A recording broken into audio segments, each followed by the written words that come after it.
नमस्कार दोस्तों, मैं विकास आप सभी को अपने YouTube चैनल पर स्वागत करते हैं। दोस्तों, कल बिहार एसएससी ने एक जो है नोटिफिकेशन दिया है जिसमें सचिवालय सहायक के लिए अप्लाई करने के लिए फॉर्म निकाला गया है और 14 अप्रैल से जो है अप्लाई होगा फॉर्म। तो 14 अप्रैल से फॉर्म अप्लाई होगा, लेकिन उसके पहले ही एक नोटिस दे दिया गया है कि आप जो रिजर्वेशन, जैसे जिस रिजर्वेशन में आप आते हैं, जिसको आप रिजर्वेशन का लाभ उठाना चाहते हैं, जो लोग, वे अपना फॉर्म को जो है उस आरक्षण कोटि में भर करके आरक्षण का दावा कर सकते हैं। तो यहाँ पे सबसे बड़ा चीज़ ये आता है सवाल कि आरक्षण आखिर जो है, मान लेते हैं कि ये तो दावा आप कर देते हैं। जैसे पिछले बार में क्या हुआ था कि बहुत सारे लोग जो है, देखिए पहले जो है एक एमबीसी आता था, एमबीसी जिसको अब ईबीसी कर दिया गया है, ईबीसी, या इसको बीसी1 भी कहते हैं, या इसको बीसी1 भी कहते हैं। और पहले जो है इसको एमबीसी कहा जाता था, अभी ईबीसी कहा जाता है या बीसी1 कहा जाता है। एक ओबीसी में ही दूसरा पार्ट होता है बीसी2। तो सबसे पहले जो लोग बीसी1 या बीसी2 के होंगे, ये समझ लेंगे कि उनका कौन से कैटेगरी में जो है वे आते हैं। अपने कास्ट को बहुत सारा कास्ट भी जो है चेंज हुआ है, तो जो भी कास्ट है वे अपने कास्ट के आधार पे जो है वो पता लगा लेंगे कि वो किस कैटेगरी में आते हैं। क्योंकि कास्ट जो है हमेशा जो है, कास्ट का जो कैटेगरी है वो चेंज होते रह रहा है। अभी भी एक जो है देख रहे होंगे कि अभी एक आंदोलन चल रहा था लोहार कास्ट का। तो इसलिए हम बोल रहे हैं कि ये चीज़ जो है बहुत ही मैटर करता है। आपके एग्ज़ाम देने के बाद जब रिज़ल्ट आएगा, डॉक्यूमेंट वेरिफिकेशन में जाइएगा, तो उसमें ये बहुत बड़ा इशू बन जाता है। तो इसलिए इस चीज़ को पहले ही सॉर्ट आउट कर लीजिए, ज़्यादा बेहतर रहेगा। नहीं तो फिर कोई फ़ायदा नहीं होगा एग्ज़ाम में बैठने का और फिर एग्ज़ाम निकालने का, बाद में जो है फिर उसको रिजेक्ट कर दिया जाएगा। और महिलाओं के लिए भी इसमें बहुत सारा चीज़ है कि लेडीज जब वो अपना जब बनाएंगी जाति प्रमाण पत्र, आवासीय प्रमाण पत्र, या जो नॉन क्रीमी सर्टिफिकेट हैं, ये सब जो भी बनाना है उनको गार्जियन के जो उनके अपने जो पेरेंट्स हैं उनके आधार पे बनाना है, उनके नाम के आधार पे बनाना है, ना कि अपने हस्बैंड या अपने कोई घर। तो इसलिए इस सब चीज़ पे जो है डिटेल्स में देखते हैं आखिर। तो देखिए, सबसे पहले आरक्षण का जो इसमें लाभ उठाना चाहते हैं जो लोग, तो इसमें सीधा नोटिस में पूरा चीज़ दे दिया हुआ है कि कैसे कैसे जो है क्या करना है। ऑनलाइन आवेदन समर्पित करते समय प्रविष्ट के अधीन इंगित आरक्षण का दावा नहीं करने पर किसी भी परिस्थिति में आरक्षण का लाभ देय नहीं होगा। उन्हें सामान्य अनारक्षित श्रेणी में रखा जाएगा। सामान्य प्रशासन विभाग परिपत्र 11/6/1996 जो है उसके आधार पे बिहार अधिनियम 15/2003 मूल के आलोक में राज्य अधीन सेवाओं का आरक्षण का लाभ राज्य के मूल निवासी को ही दे है। तो सबसे पहले चीज़ ये बता दें कि अगर आप आरक्षण का लाभ लेना चाहते हैं तो उसमें आपको आरक्षण का दावा करना पड़ेगा कि हाँ हम ईबीसी में हैं, या ओबीसी में हैं, या एससी में हैं, या एसटी में हैं, या ईडब्ल्यूएस में हैं। अभी मोटा मोटी सभी को आरक्षण का लाभ मिलता है। तो ये और दूसरे राज्य के जो भी लड़के होंगे, स्टूडेंट्स होंगे, उनको आरक्षण का लाभ नहीं मिलेगा। वो सीधे जो है जनरल से फाइट करेंगे, यानी कि यूआर से फाइट करेंगे। अगला है बिहार राज्य के बाहर के निवासी जो हैं वो अगले सीधी सी बात है, जो बिहार राज्य के बाहर के होंगे वो जनरल से फाइट करेंगे। आगे, ऑनलाइन आवेदन समर्पित करते समय अस्थायी निवास प्रमाण पत्र का नंबर, तिथि तथा निर्गत करने वाले प्राधिकार का पद नाम अंकित करना होगा, जिसे काउंसलिंग समय प्रस्तुत करना होगा। देखिए, जो भी आप सर्टिफिकेट बनवाते हैं, जैसे जाति प्रमाण पत्र या आवासीय प्रमाण पत्र, तो उसमें जो वो सर्टिफिकेट इशू करने वाला जो ऑफिसर होता है, उसका पद का जो नाम है, वहाँ पे वो जो फॉर्म भरिएगा उसमें मेंशन करना होगा। जो फॉर्म आप लोग फिल कीजिएगा अभी उसमें मेंशन करना होगा। जैसे मान लेते हैं कि सीओ से बनवाते हैं या एसडीओ से बनवाते हैं, तो पहले तो और इसमें बहुत सारा लड़का पिछला वीडियो में ये क्वेश्चन किया था कि सर जी जो है फॉर्म जो है ये सर्टिफिकेट जो है किससे बनवाया जाए, एसडीओ लेवल का या सीओ लेवल का। तो आप कहीं सीओ लेवल का ही बनवाइए, वो भी चलेगा। एसडीओ लेवल के रहेगा वो भी वो और बढ़िया है, वो भी चलेगा। लेकिन इसमें कोई दिक्कत नहीं है, सीओ लेवल का हो या एसडीओ लेवल का हो, कोई दिक्कत नहीं है। इसको काउंसलिंग के समय में जो है प्रस्तुत करना होगा। वो आरक्षण कोटि के अभ्यर्थी अपने जाति के अनुरूप पूर्ण रूप से संतुष्ट होने के पश्चात ही आरक्षण का कोटि का दावा करेंगे। ये बात सही है, जो पहले ही हम बताए हैं कि आपको आरक्षण कोटि का सबसे पहले जो कास्ट है, आप जिस कास्ट में हैं, बहुत सारा कास्ट जो है इधर से उधर हुआ है, कैटेगरी चेंज वजह से बहुत सारा BC1 से BC1 से जो है SC कैटेगरी में गया है, या BC2 से जो है EBC में गया है, या BC1 से ST में गया है। तो इसलिए जो है आप लोग ये अपना सुनिश्चित कर लेंगे कि आप कौन से कास्ट हैं और किस कैटेगरी में आते हैं। ये बहुत बड़ा इशू है, नहीं तो बाद में जो है कोई फ़ायदा नहीं होगा, फिर कोर्ट कचहरी का चक्कर लगाते रहिएगा। और ख़ास करके नए लड़कों के लिए, पुराना लड़का तो जो भी अभी बिहार SSC से जूझ रहा है उसको तो सब चीज़ पता है उसको, लेकिन ख़ास करके जो अभी नए नए स्टूडेंट्स हैं, आगे देखिए, आगे है कि ऑनलाइन प्रमाण पत्र में दावा किए गए आरक्षण में किसी आरक्षण श्रेणी में किसी भी परिस्थिति में परिवर्तन नहीं किया जाएगा। तथा इस संबंध में किसी भी आवेदन पर विचार नहीं किया जाएगा। गलत आरक्षण का दावा करने पर उन्हें अनारक्षित श्रेणी माना जाएगा। देखिए, अगर आप मान लेते हैं कि BC1 है, सपोज अगर आप BC1 है, भर दिए, जैसे साइबर कैफ़े वाला की गलती के कारण या साइट स्लो रहता है उसके कारण BC2 भर दिए, तो BC2 भर दिए तो यहाँ पे गलती चाहे आप किए या साइबर कैफ़े वाला गलती किया, ये पहले जो है मेंशन नहीं किया हुआ होता था जब फॉर्म आप नोटिफिकेशन आता था। लेकिन इस बार पूरा क्लियर साफ साफ लिखा हुआ है कि आप अगर गलती कीजिएगा तो सीधा यूआर में जो है आपका रिजल्ट होगा। पहले मेंशन नहीं किया हुआ होता था, लेकिन जो है उसको कभी कभी चेंज करने का भी ऑप्शन दे देता था। जैसे CGL 2 में चेंज करने का ऑप्शन दिया था CGL 1 में भी चेंज करने का ऑप्शन दिया था, लेकिन वही BSSC इंटर लेवल 1 जो अभी आया है उसमें चेंज करने का मौका नहीं दिया है। तो इसमें जो है पूरा क्लियरली साफ साफ लिख दिया है कि आपको जो भी अगर आरक्षण का दावा कर रहे हैं, अगर उसमें आप नहीं होंगे तो आपको UR में रिजल्ट दिया जाएगा। तो समझिए कितना दिक्कत हो जाएगा वहाँ से। चलिए अब आगे चलते हैं। इसलिए आप लोग जो भी है कैटेगरी अपना जो है दूसरा नंबर की बिहार सरकार का जो बिहार गजट है उस पर से जो है पूरा आप लोग जांच कर लीजिएगा कि आपका कास्ट जो है कौन सा कास्ट है। अगर नहीं पता हो तो कौन सा कास्ट है और आपका कास्ट जो है किस कैटेगरी में आता है। अगला है, देखिए, अनुसूचित जाति जनजाति। देखिए, अनुसूचित जनजाति और जाति के लिए जो है श्रेणी के अभ्यर्थियों के लिए राज्य सरकार द्वारा अधिसूचित सक्षम प्राधिकार द्वारा निर्गत जाति प्रमाण पत्र एवं अस्थायी निवास प्रमाण पत्र मान्य होगा। संबंधित प्रमाण पत्र को काउंसलिंग समय प्रस्तुत करना होगा। देखिए, अनुसूचित जाति SC या ST को जो है आपको क्या करना होगा, जाति प्रमाण पत्र और आवासीय प्रमाण पत्र 2 प्रमाण पत्र बनवाना होगा।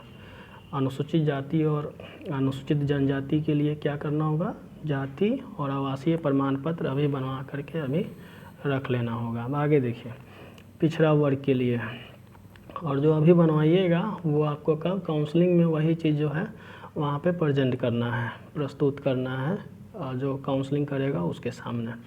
अगला है पिछड़ा अत्यंत पिछड़ा वर्ग के लिए। तो पिछड़ा वर्ग तथा अत्यंत जो पिछड़ा वर्ग है, पिछड़ा वर्ग या अत्यंत पिछड़ा वर्ग, यानी पिछड़ा वर्ग बोलेंगे BC2 को, अत्यंत पिछड़ा वर्ग बोलेंगे BC1 को।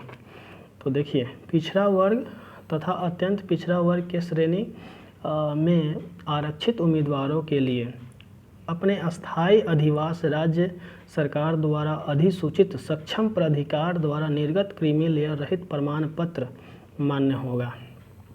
देखिए इसमें जो है जो भी लोग EBC में आते हैं या OBC BC 2 या 1 में आते हैं, तो राज्य सरकार द्वारा जो निर्गत होगा क्रीमी लेयर वही इसमें मान्य होगा।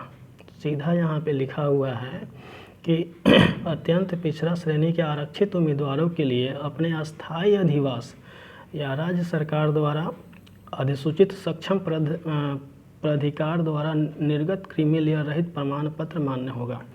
जो भी राज्य सरकार में जो वैलिड होता है वो आपको मान्य होगा नॉन क्रीमी लेयर। ऑनलाइन आवेदन समर्पित करते समय क्रीमी लेयर रहित प्रमाण पत्र अभ्यर्थियों के पास भौतिक रूप से उपलब्ध होना अनिवार्य है, जिसकी निर्गत संख्या तिथि ऑनलाइन आवेदन के विनिर्दिष्ट कॉलम में अंकित करना होगा।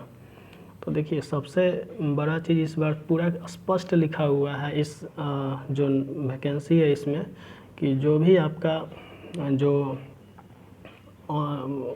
जो सर्टिफिकेट है NCL है वो इस बार जो है आप लोग फॉर्म भरने के पहले ही बनवा लें। यानी कि जिस दिन 17 मई तक लास्ट फॉर्म भरने का डेट है, तो इस दिन के पहले जब तक आप सर्टिफिकेट न बनवाएं तब तक फॉर्म नहीं भरें, क्योंकि फॉर्म भर लेंगे या 17 मई के पहले तक का आपका जो है डॉक्यूमेंट जो है होना चाहिए, तभी जा कर के जो है वो मान्य होगा NCL। नहीं तो बाद में जो है फिर वो वहाँ पे दिक्कत होता है। इसी कारण से अभी जो है इंटर लेवल में एक मामला जो है हाई कोर्ट में चल रहा है।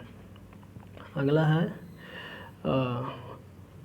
पिछड़ा वर्ग अत्यंत पिछड़ा वर्ग श्रेणी के अभ्यर्थियों द्वारा आवेदन में अंकित क्रीमी लेयर प्रमाण पत्र को काउंसलिंग के समय मूल रूप से प्रस्तुत करना आवश्यक होगा। 1 वर्ष से अधिक पुराने क्रीमी लेयर रहित प्रमाण पत्र की स्थिति में 18B जो फॉर्म है स्वघोषणा समर्पित। देखिए अगर आपके पास पुराना जैसे मान लेते हैं सर्टिफिकेट है 1 साल से अभी से पहले का सर्टिफिकेट है, तो वो भी सर्टिफिकेट मान्य होगा। लेकिन जब काउंसलिंग करवाइएगा तो उस समय एक 18B करके प्रपत्र आता है, जो इस बार जो अभी काउंसलिंग हुआ है उसमें भी भरवाया गया है, तो वो भी आपको काउंसलिंग के टाइम में भरना पड़ेगा। तो वैसे अगर पहले का भी सर्टिफिकेट है तो भर सकते हैं, कोई दिक्कत नहीं है। लेकिन हाँ कट ऑफ जो इसका जो फॉर्म भरने का लास्ट डेट है 17 मई, उसके बाद का जो है बना हुआ कोई वैल्यू नहीं है, उसके बाद का कोई तुक नहीं बनता है बनवाने का, उसके पहले ही बनवाना है। काउंसलिंग के समय उक्त प्रमाण पत्र स्वघोषणा पत्र नहीं करने पर अभ्यर्थियों का आरक्षण लाभदेय नहीं होगा। अगर आप काउंसलिंग के समय ये सब डॉक्यूमेंट नहीं देते हैं तो उसका कोई फ़ायदा नहीं है। आगे है आरक्षण का दावा करने वाली विवाहित महिलाओं का जाति क्रीमी लेयर रहित प्रमाण पत्र, जाति प्रमाण पत्र, क्रीमी लेयर रहित प्रमाण पत्र, उनके पिता के नाम एवं पता से निर्गत होना चाहिए, न कि उनके पति के नाम से। तो देखिए उनके जो भी लेडी हैं, जो भी लड़की अगर फॉर्म भरना चाहती है उसको मतलब उनको जो है जो शादीशुदा महिला हैं उनके लिए बोल रहे हैं, जो मैरिड हैं वे अपने पिताजी के नाम से ही सर्टिफिकेट जो भी हैं अपने और अपने पिताजी के नाम को वहाँ पे मेंशन करके बनवाना है, न कि हस्बैंड का। तो फिर वहाँ पे मान्य नहीं होगा। अगर आगे है सामान्य प्रशासन विभाग, ज्ञापन संख्या दिया हुआ है 16,144 दिनांक 18/11/2012 के आलोक में नियुक्त प्रोन्नति नामांकन की जारी प्रक्रिया के बीच आरक्षण में कोटि में सुधार या बदलाव नहीं किया जा सकता। अतः प्रारंभिक परीक्षा के लिए ऑनलाइन आवेदन प्राप्त होने की अंतिम तिथि तक जो भी जिस आरक्षण श्रेणी में होंगे वे मान्य होगा, वही मान्य होगा। यानी कि वही चीज़ है जो अभी हम बोले हैं कि जब तक आप मतलब जो आप फॉर्म भर रहे हैं, लास्ट डेट जब फॉर्म भरने का है उस दिन के पहले तक का आपका सर्टिफिकेट सब होना चाहिए। उसके बाद का कोई भी सर्टिफिकेट, चाहे मैट्रिक, इंटर या कोई भी सर्टिफिकेट हो, उसके पहले का सर्टिफिकेट होना चाहिए, या ग्रेजुएशन का ही क्यों ना हो। 17 मई के पहले तक का कोई भी सर्टिफिकेट आपको चाहिए। इसके बाद का कोई भी सर्टिफिकेट है वो मान्य नहीं होगा। आगे है दिव्यांग अभ्यर्थियों के लिए। देखिए, सामान्य प्रशासन विभाग बिहार सरकार के संकल्प ज्ञापन इतना दिनांक 12/10/2017 के प्रावधान के आलोक में दिव्यांग अभ्यर्थियों को क्षैतिज आरक्षण दे हैं। उनके लिए अलग से जो पोस्ट अलॉटमेंट किया गया है उसी पोस्ट में जो है वो फाइट करेंगे। विभाग से प्राप्त अधियाचना में दिव्यांग कोटि के अभ्यर्थियों हेतु आरक्षित पदों की संख्या विभागवार पदवार उपरोक्त तालिका में अंकित है। यदि कोई रिक्ति किसी उपयुक्त निःशक्त व्यक्ति के अनुपलब्धता के कारण किन्हीं अन्य पर्याप्त कारणों से भरा नहीं जाएगा तो ऐसे रिक्ति नियमानुसार अगली नियुक्ति में अगर नियुक्त की जाएगी। देखिए, इसका कहने का मतलब सीधा है कि आपके लिए जो है, जो दिव्यांग जो भी लोग हैं उनके लिए अलग से सीट का अलॉटमेंट किया गया है।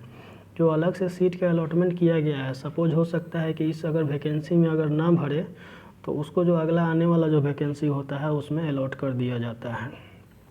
आगे देखिए, आगे है ऐसी रिक्ति दिव्यांग संबंधी आरक्षण का दावा करने वाले अभ्यर्थियों को काउंसलिंग के समय सामान्य प्रशासन विभाग के संकल्प ज्ञापन 13,062 दिनांक 12/10/2017 के संलग्न विहित प्रपत्र में दिव्यांगता प्रमाण पत्र समर्पित करना हो गया उनको, अन्यथा उनको दिव्यांगता के आधार पर आरक्षण का लाभ, जो भी आप जैसे दिव्यांगता में जो आरक्षण का लाभ लेना चाहते हैं उसके लिए आपको उसका प्रमाण पत्र देना होगा, नहीं तो फिर उसका आरक्षण का लाभ नहीं मिलेगा। आगे है इसमें कि अस्थायी दिव्यांगता प्रमाण पत्र निर्धारण अवधि के बाद नवीकरण नहीं होने की स्थिति में प्रमाण पत्र विधि मान्य नहीं होगा।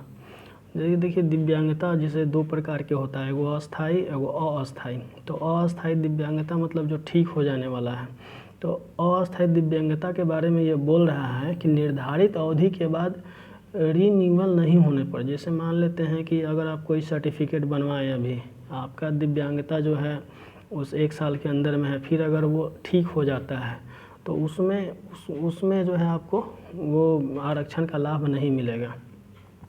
योजना सहायक एवं अंकेक्षक पद हेतु योजना सहायक और अंकेक्षक पद हेतु बहुदिव्यांगों के लिए भी पद निर्धारित है। बहुदिव्यांगता का दावा करने वाले अभ्यर्थी के पास